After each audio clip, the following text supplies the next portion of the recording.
baptise là, c'est ça. C'est-à-dire que je vais vous donner peut-être 2 exemples seulement. Voilà, 2 exemples avec la Bible. Quand les enfants d'Israël devaient aller combattre, Dieu a dit à Josué que tout endroit qu'il va fouler, le Seigneur va lui donner celui-là réellement en possession. Voilà. Il a parlé à Josué. C'est ça qui a fait que dans la vie de Josué, Josué n'a connu qu'une seule défaite. Sinon, il était un conquérant, c'était un vaillant guerrier. Et la seule défaite que Josué a connue, c'était dans la ville de Haï. Dieu lui avait donné la ville même, il avait livré la ville à Josué avant qu'il n'aille en combat, parce que c'est comme ça l'Éternel. Quand on consulte, il te dit si tu vas gagner ou bien si tu vas pas gagner. Voilà. Donc, eux, ils avaient l'habitude d'abord de consulter le Seigneur. Si vous lisez bien le livre de 1 Samuel, 2 Samuel, où on parle du roi David, vous allez voir que avant d'aller avant d'aller sur le champ de bataille, ils consultaient l'Éternel d'abord pour voir s'il allait partir. Donc, ils avaient consulté le Seigneur a dit que vous allez avoir la victoire. Et, à leur grande surprise, dès que le combat commence net, il y a 36 hommes israélites qui sont morts. Et les Israélites ont pris la fuite. Donc, c'était vraiment une honte. Et puis, c'était un échec pour Josué, ce qu'il n'avait jamais connu. Donc, il se demande, mais qu'est-ce qui n'a pas marché? Donc, il est resté là, prosterné, la face contre terre, couché au sol, jusqu'au soir. Et le Seigneur lui a dit, mais pourquoi tu es couché? Parce qu'il était en train de se lamenter, il était en train de chercher qu'est-ce qui n'a pas marché. Voilà, souvent dans notre vie, voilà, souvent quand il y a des choses ça va pas, on commence maintenant on va chercher la face de Dieu. C'est ce qui est normal. Voilà, on cherche la face de Dieu. Donc, c'était une manière pour nous de s'humilier pour que Dieu puisse répondre. Pourquoi il m'a dit d'aller, je vais avoir la victoire, puis je m'en vais, j'échoue. Qu'est-ce qui se passe? Mais donc, Dieu maintenant va lui révéler une chose qui s'est passée dans le camp. Dieu marchait au milieu de son peuple. Comme aujourd'hui, nous qui sommes enfants de Dieu, tout ce que nous faisons, Dieu est avec nous par le Saint-Esprit. Dieu nous voit. Voilà, Dieu nous suivait. Et si même il suivait tous les hommes, s'il voit tout ce que les hommes font, à combien de forte raison, nous, en qui il a déposé de son esprit. Donc, Dieu marche avec nous. Donc, Dieu marchait au milieu de son peuple pendant qu'ils étaient en train de faire leur combat. Et pendant que les soldats étaient en train de faire le combat et que les enfants d'Israël avaient la victoire, ils devaient livrer la ville sous interdit. Ça veut dire qu'ils devaient détruire tout. Et quand on livre la ville sous interdit, ça veut dire que tout le monde doit raser tout. Parce que c'est-à-dire que cette ville-là, les gens sont rentrés dans une abomination. Donc, l'Éternel, c'est un jugement, vient en fait. C'est un jugement que Dieu fait, mais par les mains des Israélites. C'est pas que Dieu était quelqu'un de sadique qui veut tuer tout le monde, manifester sa colère sur un pays. Vous savez qu'avant d'arriver à Canaan, Dieu a dit à leur ancêtre Abraham que c'est lorsque leur péché va monter à son comble que maintenant il va les raser. Je ne sais pas si vous vous souvenez de ça. Donc c'est parce que exactement leur péché était monté maintenant à son comble. Donc le jugement de Dieu là, Dieu va prendre maintenant les mains d'Israël pour exercer son jugement. C'est pour ça que quand vous lisez l'Ancien Testament, vous voyez, voilà, les musulmans vont dire que vous voyez, vous parlez de la djihad, tout ça là. Voilà, dans l'Ancien Testament aussi, on voit les gens tuer. Non, ça n'a rien à voir. C'est pas la même chose. Là-bas, c'est Dieu qui veut détruire le peuple, mais il a utilisé la main, en fait, des enfants d'Israël pour exercer réellement son jugement à cause de quelque chose. C'était pas pour installer la religion juive, mais c'était parce que Dieu voulait même les exterminer de la terre à cause des mauvaises œuvres qui se passaient. Vous savez que dans ces pays-là, les gens sacrifiaient les enfants, les gens livraient les bébés, ils mettaient les bébés au fou pour les dieux Moloch. Voilà, il y avait les choses abominables. Il y avait les gens qui consultaient les marabouts, tout ça. Il y avait toutes ces choses. Donc, Dieu a dit, on livre la vie par interdit. Et donc, pendant qu'ils étaient en train de détruire tout, c'est là qu'il y a un monsieur qui s'appelle Akan. Donc, Akan, il est rentré dans une maison où ils étaient en train de détruire. Il a vu un manteau de chinéa. Il a vu vraiment des pièces d'or. Il a vu des objets de valeur. Et donc, quand il a vu, ça a attiré son regard, ça a gagné son cœur. Ça a attiré son regard, ça a gagné. Ce qu'il a vu là est rentré dans son cœur au point où ça voilait le commandement de Dieu que Dieu avait donné. Parce qu'avant d'aller sur le champ de bataille, Dieu a laissé son commandement pour dire, rasez tout sur votre chemin. Mais lui, qu'est-ce qu'il va faire? Il a pris le joli manteau de Shinia, un beau tissu de Babylone. Il a pris cela, il a pris les pièces, tout ça, il a creusé quelque part, puis il a caché. Donc, pour lui, après, il va prendre cela, c'est comme un butin. Alors que Dieu dit, personne ne va venir avec un butin. Voilà.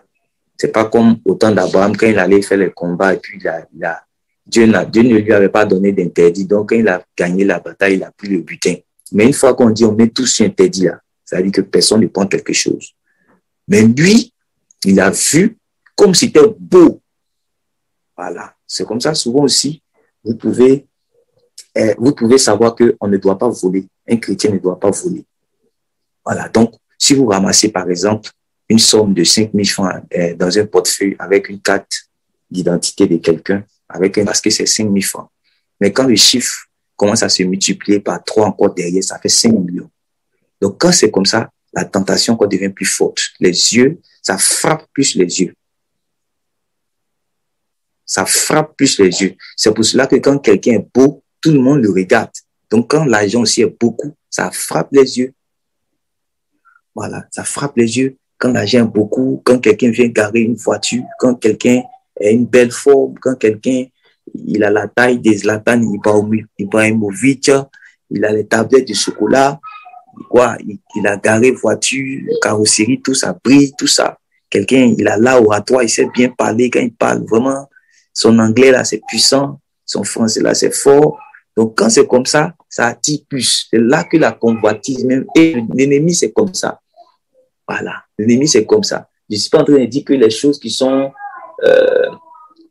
en fait, le diable va plus manifester la convoitise sur ce qui déjà attire le regard, ce qui est beau, tout ce qui... Voilà, donc il va manifester la convoitise dessus. C'est pour ça que vous allez remarquer, la plupart des gens qui sont... que Dieu a fait la grâce d'avoir une beauté naturelle, l'ennemi va tout de suite se planter là pour essayer de dénaturer cela, pour essayer d'exhiber cela, pour essayer de vraiment rendre ça encore plus, voilà, si elle est simple, elle est belle comme ça, il va dire non, je vais faire de toi vraiment une dame qui est canon. Voilà, tu seras canon, c'est comme ça on dit non, tu seras canon, tu seras une bombe, tu seras une bombe. Donc, quand on va te voir, si il faut tes phares, c'est-à-dire que tes phares doivent briller de loin. Si on te voit peut-être à 6 mètres, non, on doit te voir à plus de combien de choses là-bas. Et c'est comme ça que les gens se sont adonnés, par exemple, à des chirurgies plastiques, à mettre les chaussures jusqu'à même là. Elles sont devenues, c'est-à-dire le diable les a séduit, elles sont devenues encore même plus laides alors qu'elles étaient belles. Vous voyez? Donc, c'est ce qui est beau, que l'ennemi encore même va mettre plus la convoitise. Donc, ça attire les yeux. Voilà, ça attire les yeux. Normalement, tout ce qui est beau, ça attire. Maintenant, on parle de convoitise lorsque la chose là, ça dit que ça va contre le commandement de Dieu. Par exemple, ce qui est à autrui, c'est pas à toi, c'est Dieu qui a décidé de donner la chose à la personne. Mais toi, tu dis non, que pourquoi, par exemple, ça, ce n'est pas pour moi, et puis c'est pour lui. Ou bien dès que tu vois la chose, tu veux. Voilà. Ça peut être la femme de ton prochain, ou bien le mari de ton prochain, ou bien le fiancé de ton prochain. On voit ça beaucoup dans les églises. Dès que le pasteur qui était célibataire, le jeune prophète qui était célibataire décide de dire que lui, il va se marier avec tel net, tout le monde vide l'église. Parce qu'elles sont toutes dans la convoitise. Les églises sont remplies de sœurs, de frères qui sont remplis dans la convoitise. Voilà. Aujourd'hui, on assiste, comme on dit là, à certains divorces parce que les gens ne se sont pas mariés. C'est-à-dire que les gens n'étaient pas matures avant de se marier. Ils ont convoité. Ils étaient comme des Samsons qui ont aperçu vraiment la jeune fille philistine dans la vallée. Et il dit, papa, j'ai vu une fille dans la vallée là. Vraiment, elle est belle. Papa dit, papa et maman disent à Samson que, chez nous là, on se marie à la maison. Je veux dire, on prend une femme dans le peuple, dans le Seigneur.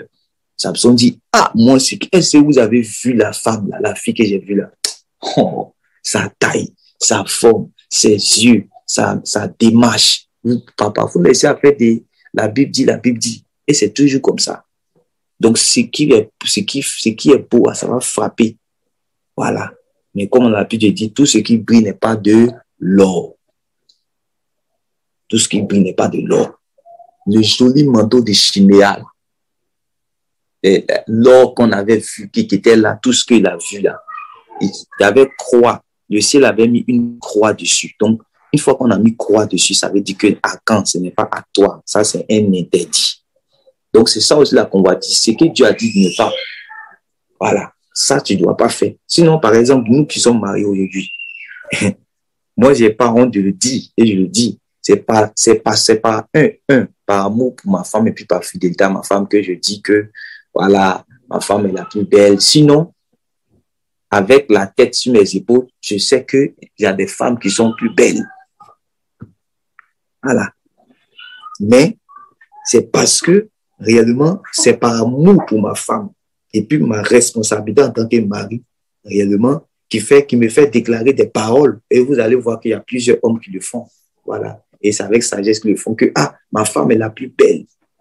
Ma femme est la plus belle. Sinon, il sait avec la tête sur ses épaules que, il y a déjà, il va croiser un jour, même s'il a pris Miss, je sais pas, la Miss même, la plus belle du pays, il va croiser une autre qui est plus belle que sa femme. Voilà. Il va croiser une autre qui est plus belle que sa femme. Mais, ce qui fait que réellement, on reste attaché, c'est parce que Dieu a dit, Dieu a sanctifié, par exemple, le mariage et qu'il a demandé à ce qu'on soit fidèles l'un pour l'autre, que réellement, on reste fidèles l'un pour l'autre. Parce que, après, par exemple, on peut vieillir ensemble, moi et puis mon épouse, on commence à devenir vieux. Voilà, c'est comme Abraham et puis Agar, on commence à devenir la belle Sarah commence à devenir, les rides commencent à sortir. Elle est belle, mais quand elle va vieillir, les rides vont commencer à sortir. Et puis on regarde peut-être Agar à côté. Voilà. Mais parce que Dieu a dit, vous comprenez, non? Parce que Dieu a dit, donc je ne dois pas réellement convoiter. Sinon, les désirs là, ça va venir. Les désirs peuvent venir, la tentation.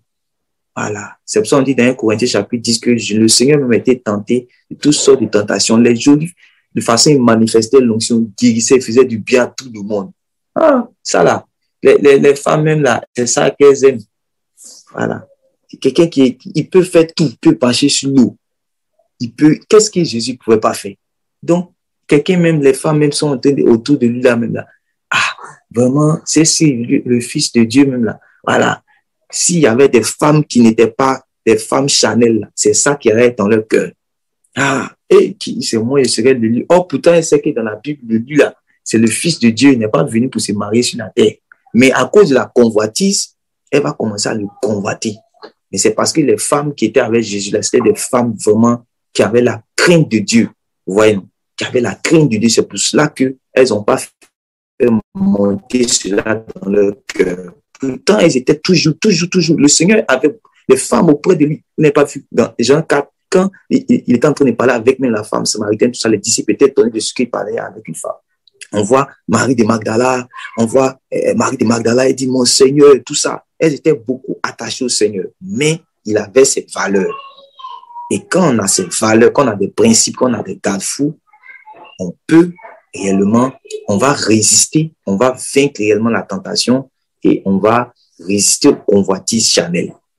Voilà. Sinon, les désirs, comme vous l'avez si bien dit, vous toutes, les désirs, vu qu'on n'est pas encore devenu, on n'est pas délivré de l'attente. Voilà. On n'est pas encore délivré de l'attente de notre corps. Donc, les désirs vont toujours venir. Mais quand les désirs viennent, il faut réellement résister. Il faut dire non.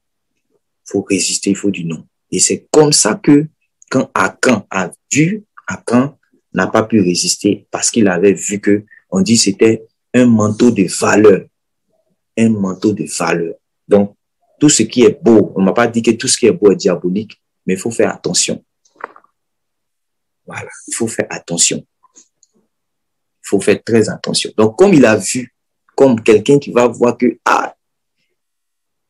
il a ramassé 5 000 francs. Il appelle tous, il les élève même pour appeler, puis il vient rendre témoignage à l'église. En tout cas, j'ai ramassé les pièces le billet de 5 000 francs, c'était dans un portefeuille, il y avait pièces d'identité dedans, dans un bédou, tout ça là. J'ai appelé la personne, il m'a dit de partir lui donner ça même. Tout ça, je suis parti lui donner ça au plateau, tout ça. Mais quand, dans le bédou, ou bien dans le sac, c'est pas 5 000, mais c'est au moins 100 billets, 1000 billets de 5 000, là, c'est là que maintenant, le match commence. C'est là que le match commence. Chacun commence à réfléchir maintenant, commence à réfléchir. Et c'est ça qui a fait que, à Caen, on dit, comme c'était beau à voir, il a pris, il a creusé, il a gardé. Vous voyez? Et Dieu, maintenant, a expliqué ça à Josué pour dire que, à cause de ce dernier-là, c'est à cause de lui que vous avez perdu la bataille, quoique j'avais dit que vous allez gagner. Ouais. Donc, c'est pas une affaire de dire que oui, je suis enfant de Dieu, je suis chrétien. La convoitise, comme la sœur Thierry l'avait dit, c'est pas une affaire des chrétiens puis païens. Voilà. Nous devons traiter durement notre corps comme l'apôtre Paul par un solide partenariat avec le Saint-Esprit dans la prière et dans la vigilance avec la mise en pratique de la parole de Dieu. C'est ça qui va nous aider à résister à ces tentations. Donc ça, c'est le premier exemple également de comment il s'appelle, des Akans. La même chose dans le même esprit avec Géasi. La même chose dans le même esprit avec Géasi. J'ai donné un autre exemple de Samson, vous avez vu. Il y a un autre exemple encore de Géasi. Voilà. Quand Naaman, voilà, quand Naaman, le Syrien, a été guéri, voilà, par le prophète de Dieu, Élisée, quand Dieu l'a visité, il était reconnaissant. Il a dit que vraiment, il veut accorder quelque chose à Dieu pour dire merci pour ce que Dieu a fait, qu'il reconnaît que véritablement, c'est Dieu. Voilà. Mais le prophète a dit qu'il ne va pas recevoir quelque chose, que Naaman puisse répartir avec ses biens, qu'il ne va pas recevoir quelque chose. Qu'est-ce qui s'est passé? Géasi était à côté de lui et Géasi a vu. Quand il a fait sortir, vous savez que Naaman, c'est pas un petit don. Ça veut dire que l'offrande de Naaman, là, c'est pas petite offrande. Voilà. C'est pas les petites offrandes, les petits dons. Voilà. Il a donné quelque chose de consistant, tout ça. Alors qu'on a reçu l'ordre de ne rien prendre. C'est-à-dire qu'au moment où il donnait, Dieu avait dit, c'est-à-dire que, je ne vais pas dire que quelqu'un qui reçoit une offrande ou bien un don, c'est mauvais, mais Dieu avait dit à l'instant de ne pas recevoir. Ça, j'avais donné ça dans un enseignement, qu'il y a des offrandes qu'on ne reçoit pas. Voilà. Donc, il avait reçu de ne pas prendre, mais son serviteur qui était à côté de lui dit, quoi? Non. De toute façon, le gars l'a fait sortir tout l'argent ou bien tout là. Non. Donc, quand Naaman répartait, il a pris réellement le cheval. Il a couru. On dit il a couru derrière. Vous voyez comment quelqu'un est en train de courir derrière l'avidité, il est en train de courir derrière réellement les pieds. Il a couru, il est parti. Et c'est toujours comme ça. Quand il a répondu à la convoitise, là, ça l'a fait mentir. Ça l'a fait mentir. Ça va te faire mentir. Alors, ça l'a fait mentir. Il dit non, qu'on a reçu, il y a les fils des prophètes qui sont venus. Donc, on doit recevoir les prophètes là. Donc, voilà, ce que tu avais décidé là, il faut mon maître. Et puis, il ment encore sur, il ment sur le prophète, il ment sur son maître. Ouais. Il dit, mon maître dit qu'il faut donner. Pourtant, donc, peut-être même que l'autre, comment il s'appelle, Naaman même allait commencer à se moquer. Il dit que, mais je lui avais donné, il dit qu'il ne prend pas. Maintenant, il t'envoie courir derrière moi maintenant pour dire que donc, le gars lui a donné. Et quand Naaman lui a donné, il prend ça, il s'en va garder ça quelque part chez lui à la maison. Puis, il vient maintenant les bras vides comme Ananias et puis Saphira. Donc, il vient maintenant devant Élisée. Élisée maintenant lui dit que tu es quitté où? Il dit non, j'étais nulle part, j'étais dans le pays. Il était là, il était nulle part. Il dit d'accord. Quand tu partais là, quand tu partais là, mon esprit était avec toi, mon esprit ne t'a pas quitté. Que Dieu nous donne de tels hommes de Dieu, afin que vraiment les gens aient la crainte de Dieu dans l'Église. Donc, il dit, mon esprit ne t'avait pas quitté, mon esprit était là depuis dans la vie, tout ça. Et c'est là maintenant que il a été frappé de la lèpre par Dieu. Élisée dit, tu seras frappé de la lèpre. Il a été frappé automatiquement de la lèpre et il était déchu également il n'a pas reçu le manteau. Voilà. Comme Élisée qui a reçu le manteau de la part d'Élie, lui n'a pas reçu aussi également la double portion, n'a rien reçu. Voilà. Tout ça à cause de quoi? La convoitise.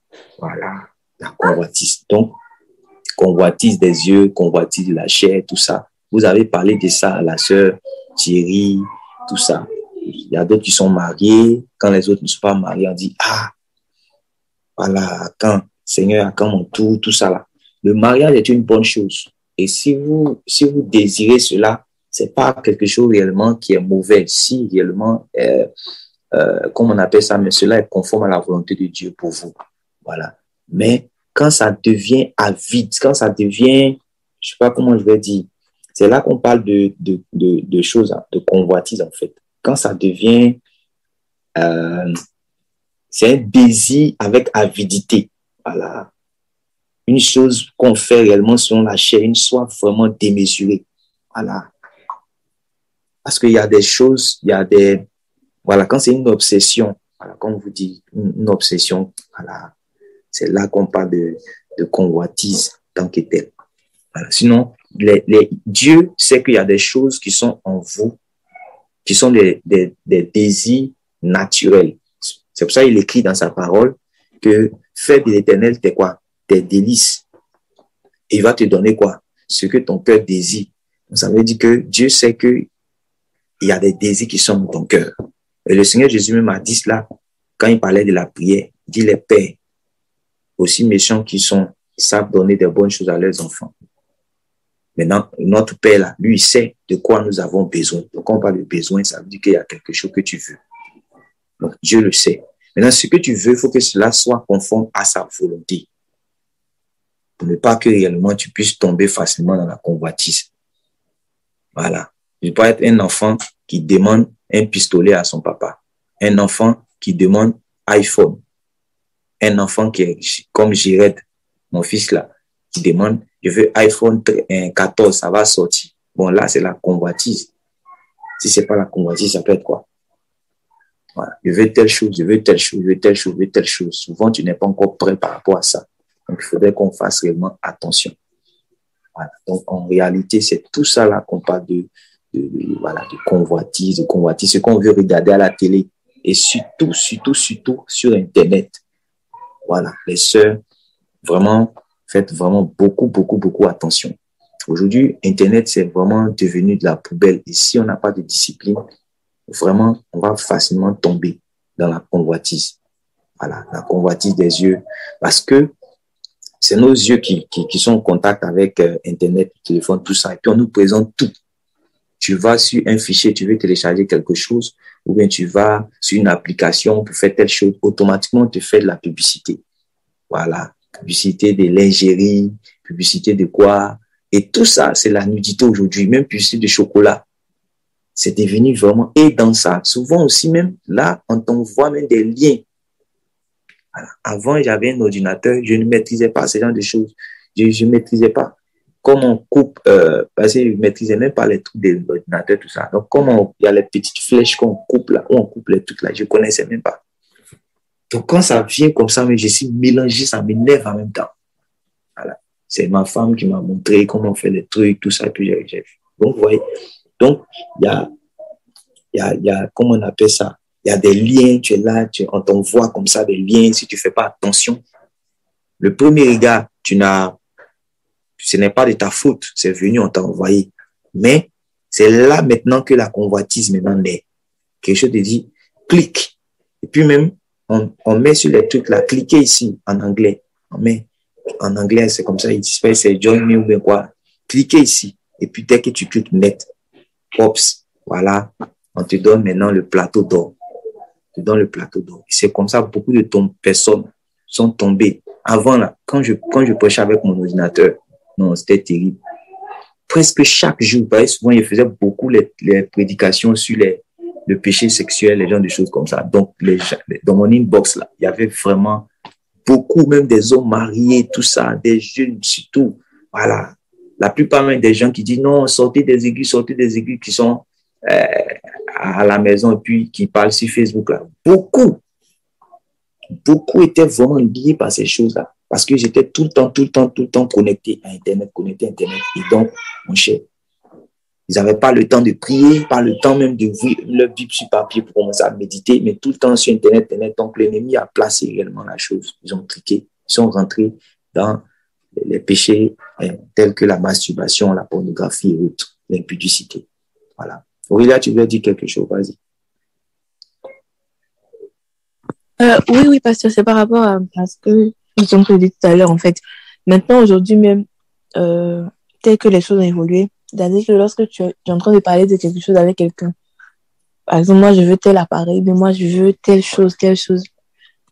Je sais pas c'est comment on appelle, comment ils font ça, mais avec les téléphones de maintenant, automatiquement, après avoir parlé de ça, comme sur Internet, ils te proposent en même temps la chose. C'est-à-dire que souvent, tu peux ne pas forcément avoir une idée claire de ce que tu es en train de dire, mais il s'arrange à te montrer une publicité de ce dont tu as parlé, en fait. Et du coup, voilà, ton désir que tu es en train de manifester là se matérialise devant tes yeux, puis voilà, toi, si tu commences à voir, tu dis, ah, en tout cas, c'est pour pousser les gens à la consommation, à la convoitise aussi, à posséder, à courir après des choses et tout. C'était juste vraiment pour parler de ça. En fait, j'ai pas bien compris exactement. Peut-être si je comprends bien, ça peut m'aider aussi parce que c'est sur Internet, les choses sur Internet là, je comprends. J'ai oublié comment on appelle cet algorithme, en fait, j'ai oublié ça, mais maintenant les téléphones d'aujourd'hui, c'est, je sais pas comment il faut, j'ai oublié comment on appelle l'algorithme en question. Mais quand tu es en train de parler à quelqu'un, par exemple, je dis, ah, moi j'ai besoin de voir le dernier iPad X, tout ça, vraiment, je veux ça, ou bien, voilà, je veux telle chaussure, ou bien une chaussure comme ci, un truc comme ça. On est en train de parler, ton téléphone est là. Mais c'est comme si le téléphone écoute, on griffe, les trucs sont activés, en fait. Ok, je comprends. Voilà. Et du coup, quand tu es sur ton téléphone, en même temps, tu as une publicité qui te montre ce dont tu parlais. Oui. Voilà. Souvent, nous, on remarque ça quand on est en train de parler de nourriture, tout ça, et puis automatiquement, on te montre en même temps le plat ou bien un truc comme ça, le restaurant, le truc, ils te font une publicité, ils te montrent la publicité, et automatiquement, ce que tu es en train de dire là, ça se matérialise, et puis tu es encore plus poussé maintenant à t'intéresser à la chose, ou bien peut-être à aller, voilà, soit consommer, ou bien soit acheter, alors que tu n'avais pas forcément besoin de ça en vérité. Donc, c'est un exemple, en fait. Amen. En fait, convoitise et puis vanité, là, ce sont des jumelles. La vanité, là, c'est-à-dire que c'est quelque chose qui peut attraper tout le monde. Mais on a besoin vraiment de maîtrise de soi. On a besoin d'être sobre. Vous savez que c'était pour pouvoir choisir les hommes qui allaient être des ministres, des serviteurs et des servantes de Dieu dans la maison de Dieu. On a donné des critères. On dit qu'ils soient vraiment non pas adonnés. Ouais, on dit non pas adonnés, qu'ils soient sobres. On dit non pas adonnés. Voilà. Ça dit que il y a des choses qu'on n'a pas mis directement que c'est péché. Voilà. Mais toi, à cause de la piété et puis à cause de ton attachement à Dieu, tu dois vraiment veiller et puis être à l'écoute de l'esprit pour que tu connaisses réellement les limites. Voilà. Tu connais ces limites. Voilà. Il y a un truc même qui vient de me venir. Vous êtes à table. On sait la chose, on sait la nourriture. Voilà. Et on met ici, on met poulet ici, on met truc ici, on met voilà, beaucoup de nourriture, plusieurs, voilà, mais. Et quand tu es assis, voilà, tu veux manger ça. Tu as fini de manger ça, tu es rassasié, tu veux manger ça, tu veux manger ça, tu veux manger ça, tu veux manger ça. En tout cas, ça, j'ai remarqué cela vraiment dans la vie de beaucoup de personnes, même les chrétiens et même des pasteurs. Je me suis tenu réellement à table avec beaucoup de personnes. Je me demande, bon, mais c'est pas si c'est une affaire personnelle, peut-être c'est moi, peut-être mon estomac est petit, que peut-être, mais C'était quelque chose depuis longtemps. Voilà, j'ai remarqué cela, quoi. Et puis, c'est de manière systématique. Voilà. Il faut que réellement on fasse attention. Le Seigneur avait parlé du manger et du boire. Il dit que c'est des choses qui alourdissent. Mais vous voyez que on est à la table. On veut manger ça. On veut manger ça. On veut manger ça. On est déjà rassasié. Souvent, même dans les mariages. On dit mariage. On t'a servi la nourriture. On t'a dit, ah, est-ce que tu veux ça, tu veux ça, on t'a tout donné. Mais vraiment, tu veux goûter tout à la fois. Donc, en matière de nourriture aussi, là, il y a la convoitise aussi. Est-ce que vous savez ça? Mes soeurs. Voilà. Il y a la convoitise au niveau de la nourriture. Voilà. Je veux manger ça. Je veux manger ça. Je veux manger ça. Souvent, ça dépasse les désirs. On n'a pas dit qu'aujourd'hui, si tu es là, tu dis que tu désires manger un hamburger, ou bien un shawarma, ou bien un gaba, tout ça, attiqué, poisson, c'est mauvais, c'est un désir, c'est normal. Mais comme je dis là, quand on n'est pas sobre, quand on n'a pas la maîtrise de soi, ça commence à devenir la vanité parce que c'est quelque chose qui n'est pas vraiment utile. Si ce n'est plus utile, si tu veux juste réellement satisfaire, c'est ça qui fait aussi que des gens aussi n'arrivent pas, par exemple, à gérer leurs finances. Ils n'arrivent pas à gérer leurs finances parce qu'ils veulent gaspiller tout, ils mettent ça dans la vanité. Voilà, il va acheter ça, il va acheter ça, il va acheter ça, il va acheter ça. Au milieu du mois, son argent est déjà fini. Il n'a pas pu honorer ses parents avec ça, il n'a pas pu honorer Dieu avec ça, il n'a pas pu lui-même ses propres besoins, il n'a même pas pu subvenir à ses propres besoins parce que la vanité, voilà, qui avait rempli son cœur, l'a mené à convoiter tout ce qu'il voyait. Donc, faisons véritablement attention. Faisons véritablement attention par rapport à la convoitise des yeux. Voilà, la convoitise des yeux. Il y a beaucoup d'autres choses comme ça. Il y a beaucoup d'autres choses comme ça. Ça guette tout le monde. Ça guette tout le monde. Donc, faisons réellement attention. Faisons réellement attention. Voilà. Quand je parlais tout à l'heure par rapport à ceux qui sont encore célibataires, à ceux qui ne sont pas encore mariés, tout ça, il faut faire aussi attention. Vous qui êtes engagés aussi dans les affaires de fiançailles, vous marchez avec un frère, vous êtes en train de cheminer ensemble pour le mariage, tout ça. Pour celles aussi qui ne se sont pas encore engagés, que le Seigneur remplisse encore votre cœur. Voilà. Et que le Seigneur vous fortifie, vous donne vraiment une grâce vraiment de chasteté. Voilà. Que ce soit celles qui sont engagées comme celles qui ne sont pas encore engagées. Que le Seigneur vous accorde beaucoup, que le Seigneur vous fortifie. Voilà. Vous êtes des êtres humains. Les désirs réellement peuvent venir. Mais sachez que le Saint-Esprit réellement est votre aide. Le Saint-Esprit est votre soutien. Et le Seigneur sait ce que vous êtes en train de vivre. Voilà. Il sait ce que vous êtes en train de vivre. Donc, tournez-vous vers lui. Voilà. Tournez-vous vers le Seigneur. Et puis, ne priez pas pour autre sujet que ce qui est en train de vous fatiguer. Priez réellement par rapport à ça. Quand vous sortez, vous entendez mariage ici. Vous ouvrez la télévision, mariage là-bas. Vous allumez la télévision, mariage ici. Donc, à un certain moment, il dit, ah, Seigneur, mais qu'est-ce qui se passe? Voilà, voilà, voilà. Et à partir de ce moment, maintenant, les désirs, les choses, ça commence à naître, tout ça. Pour celles maintenant qui sont engagées, c'est en ce moment, maintenant, elles vont commencer à lever les garde-fous maintenant. Si elles étaient avec un frère, on commence à lever les garde-fous. Voilà. La convoitise maintenant va commencer à naître. Et puis c'est comme ça. Donc, il faut faire vraiment attention. Et il y a des gens aussi qui font vraiment naître la convoitise sur les autres. Vous savez, il y a des choses. Moi, par exemple, je suis libre. Mon épouse, c'est ma femme. On s'est mariés légalement, tous les mariages, tout ça on a fait. Mais quand je suis au milieu de l'assemblée, par exemple, c'est ma femme, son corps, c'est mon corps, selon la parole de Dieu. Je peux faire ce que je veux avec le corps de ma femme. Je peux, voilà, l'embrasser, lui faire des bisous, la tenir dans mes bras, tout ça. Mais je me retiens de le faire à cause de l'autre.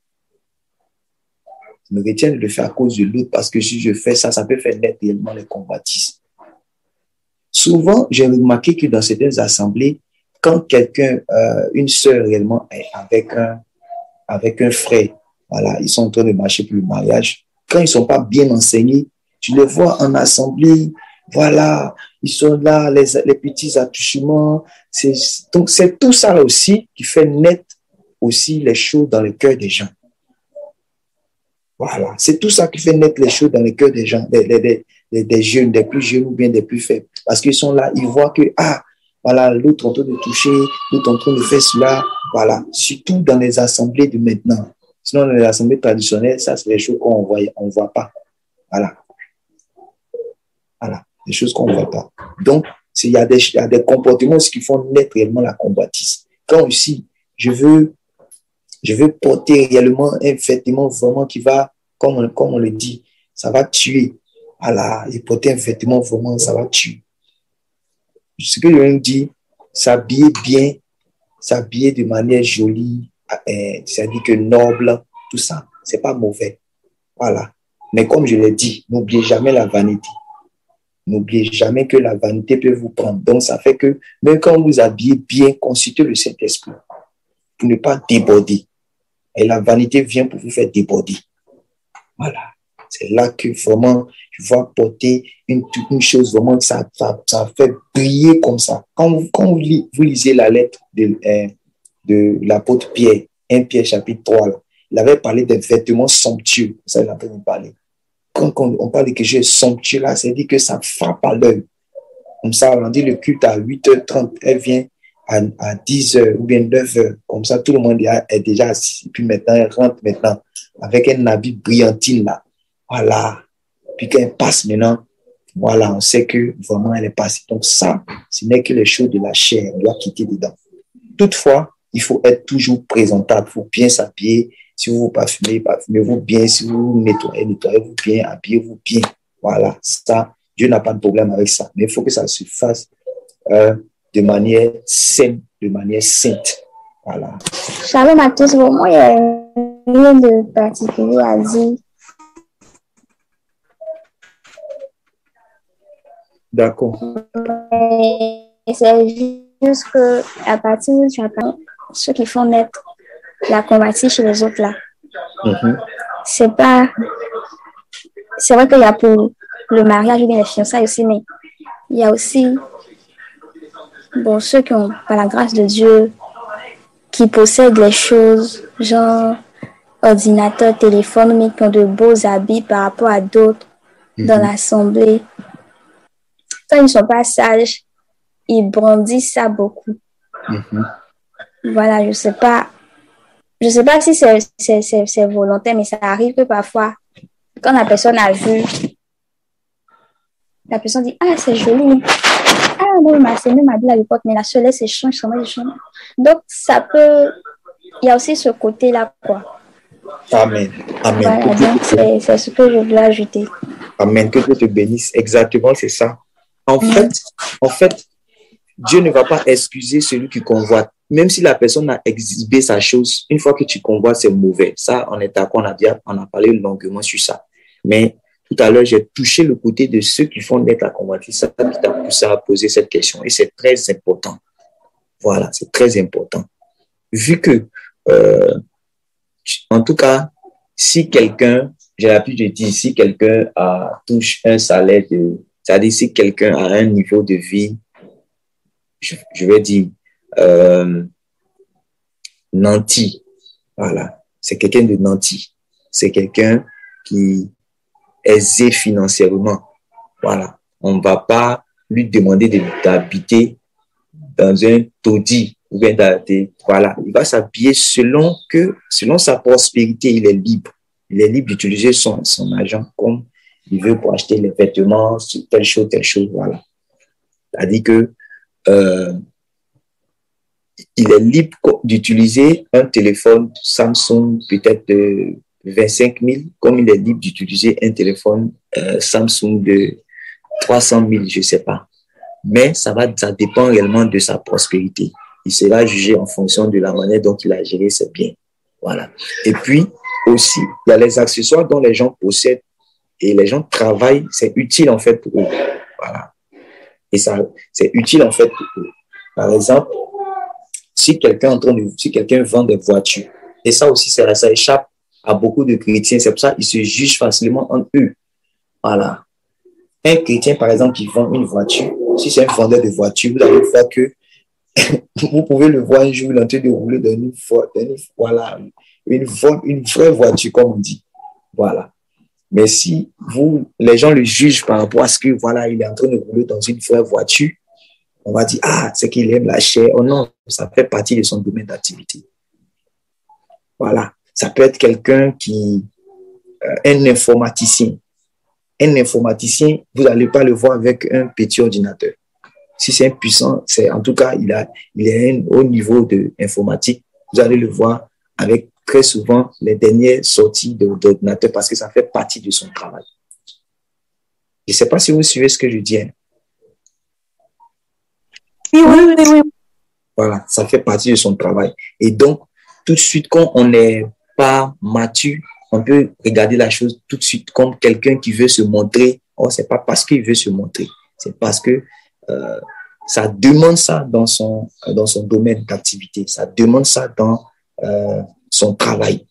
Voilà, ça demande ça dans son travail. Donc, il faut aussi regarder ces aspects. Voilà, j'ai cité ces deux domaines-là, mais il peut avoir d'autres domaines d'activité. Voilà. Il peut avoir d'autres domaines d'activité. Et puis, quelqu'un aussi qui est allé loin dans les études, il a bossé, le Seigneur lui a donné l'intelligence, la sagesse, il a eu le diplôme, il est allé loin, il a décroché vraiment un bon travail, tout ça, dans l'administration, dans le gouvernement. Bon, on ne va pas lui demander de venir habiter à Yopougon s'il doit habiter, par exemple, à Cocody. On ne va pas lui demander ça. On ne va pas dire donc que c'est la convoitise, non. Voilà. Souvent même là, souvent même l'administration peut lui dire, toi, tu dois habiter réellement à comment on appelle ça même, à Cocody. Souvent, ça peut ne pas être seulement par lui-même son propre désir. Donc, il y a beaucoup de contours. Voilà. C'est pour cela que même si j'ai dit qu'il y a des gens qui poussent réellement les gens à la convoitise, il ne faudrait jamais se donner raison pour dire que, voilà.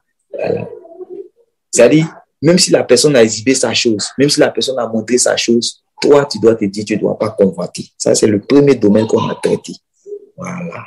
Moi, je dois me dire que je ne dois pas convoiter. Je ne dois pas convoiter. Mais je nous exhorte à nous aussi qui possédons. Chacun de nous possède quelque chose. Nous aussi qui possédons, on doit être vraiment sobre de sorte à ce qu'on ne doit pas mêler les gens vraiment à nous convoiter, voilà. Si j'ai acheté un nouveau iPhone qui est sorti, voilà, je vais pas forcément montrer ici, voilà, et ça aussi, c'est pas bon. Tu as acheté ça, tu dis c'est utile pour ton travail, c'est utile pour tes choses. Tu dois prendre des bonnes photos. Voilà. Moi, par exemple, mes vidéos, je travaille avec mon téléphone. Donc, mes vidéos, j'ai besoin de grandes capacités. Une seule vidéo, ça peut me faire 15 gigas. Voilà. Ça peut me faire 15 gigas.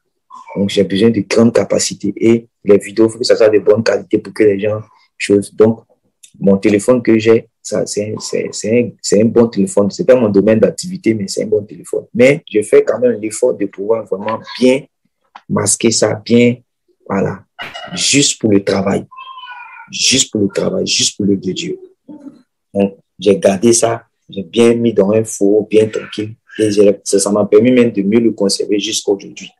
Donc, je filme bien mes programmes, bien, puis je dispense l'évangile avec ça. Voilà. Et voilà, donc c'est un peu ça. Donc, la convoitise, il faut, voilà, si c'est quelque chose qui n'est pas vraiment utile, c'est quelque chose qui n'est pas vraiment nécessaire, c'est pas un besoin qu'elle a, il ne faut pas vraiment désirer cela. Voilà. Je ne sais pas si vous comprenez ce que je dis. Voilà. Maintenant, parce qu'il y a des nuances sociales aussi à faire. Par exemple, quelqu'un a un domaine d'activité ou bien quelqu'un en train de poursuivre une carrière professionnelle. Ce n'est pas mauvais de désirer avancer encore. Voilà. Il faut que ça soit pour la gloire de Dieu. Il faut que tu puisses poursuivre la chose pour la gloire de Dieu. Si par exemple, il y a des gens qui disent, moi, si tu dois, tu veux poursuivre par exemple les études, à la fac, à l'université, il ne faut pas que ça soit dans le but de vous dire non, attends, en tout cas, moi aussi là, quand je vais voir ça là, non, ta carrière, c'est pour toi seul. Voilà, ta carrière là, c'est pour toi seul. Et puis, il faut que ça soit pour la gloire de Dieu. Pas dans le but de, voilà, je me rappelle d'un frère là, il dit que il avait fait l'INPHB. Il dit, lui, quand il était encore païen, c'est quand il était encore païen, il dit que lui, il va aller construire sa maison, il va l'habiter sous l'eau au Japon. Ouais, il va l'habiter sous l'eau au Japon. Ouais, donc là, ça devient la vanité, en fait. C'est la convoitise, ça devient la vanité. Mais quelqu'un peut, voilà, avoir l'ambition d'avancer encore, voilà, d'avancer encore dans son domaine, d'aller encore plus loin dans son domaine pour la gloire de Dieu. Voilà. Je ne sais pas si vous comprenez ce que j'ai dit. Si vous êtes en train de faire une activité, vous pouvez vous perfectionner. Par exemple, si vous êtes dans le domaine des restaurants culinaires, voilà, le domaine culinaire, c'est ça, non? Le domaine des restaurants. Si vous êtes dans ce domaine-là, vous pouvez, par exemple, aller sur les sites de restauration, aller chercher à s'améliorer, C'est pas la convoitise. Ça, c'est être professionnel, c'est se perfectionner. Voilà, c'est devenir excellent dans ce qu'on fait, c'est devenir perspicace dans ce qu'on fait. Même dans l'œuvre de Dieu, même, on lit des modèles pour aussi réellement faire comme eux. C'est pas la convoitise. Tu peux voir aussi la sœur Ruth ou bien la sœur Thierry. Il y a quelque chose en Thierry que la sœur Linda veut. Elle demande cela au Seigneur, mais pas dans un esprit de convoitise. Mais c'est parce que c'est quelque chose qui est bon. C'est comme un modèle. Donc, le modèle a toujours quelque chose à présenter. Voilà. Donc, si réellement tu demandes réellement cela au Seigneur, c'est pour la gloire de Dieu. C'est pas la convoitise. Vous voyez, non? Est-ce que ce côté-là, vous avez vu? Parce que vous pouvez voir des talents, vous pouvez découvrir des talents chez l'autre sœur, mais ce n'est pas mauvais de désirer réellement la chose, mais de devenir, de dire, ah Seigneur, vraiment, si je pouvais être comme telle sœur dans ce domaine-là, voilà. Ce n'est pas la convoitise. Amen. Ce n'est pas la convoitise. Toutefois que c'est pour la gloire de Dieu, que ce n'est pas pour se jalouser, ce n'est pas la convoitise.